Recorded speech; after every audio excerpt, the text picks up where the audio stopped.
Thanks for joining me. Thanks for joining me in part 2 of helping your teens create a millionaire mindset. So hey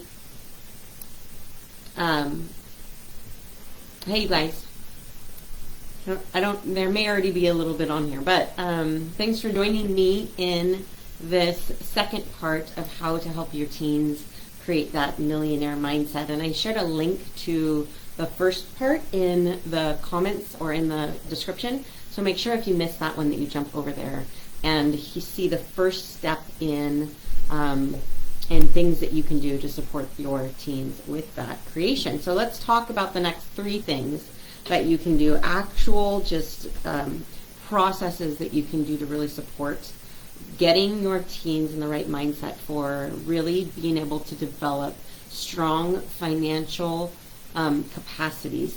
And so I shared the first one. The second one is to really teach them to manage it themselves. This is something that you don't have to spend a ton of time working with your teens on.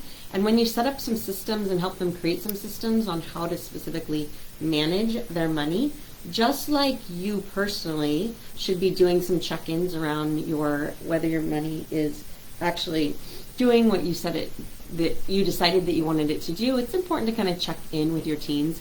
But usually if you go through that process of how to actually manage money and set up automatic savings and stuff like that 1 or 2 times, they really just kind of start taking it over automatically.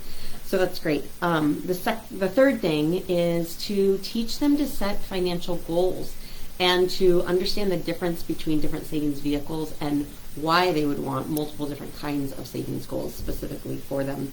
And then lastly, just really quickly, is to encourage and show them how to take risks.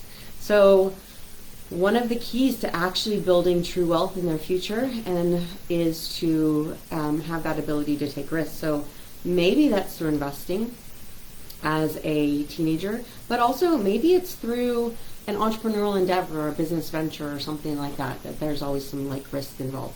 So if you're supporting your teen with any of those 3 things, any of those 4 things actually that we shared in the first video as well, you're setting them up for a lifetime of just greater acknowledgement and capacity building around managing their money, establishing financial security, living in a place of greater financial peace, and less anxiety, and ideally really building amazing wealth for their future and their family and their communities. So that's those pieces. Thanks so much.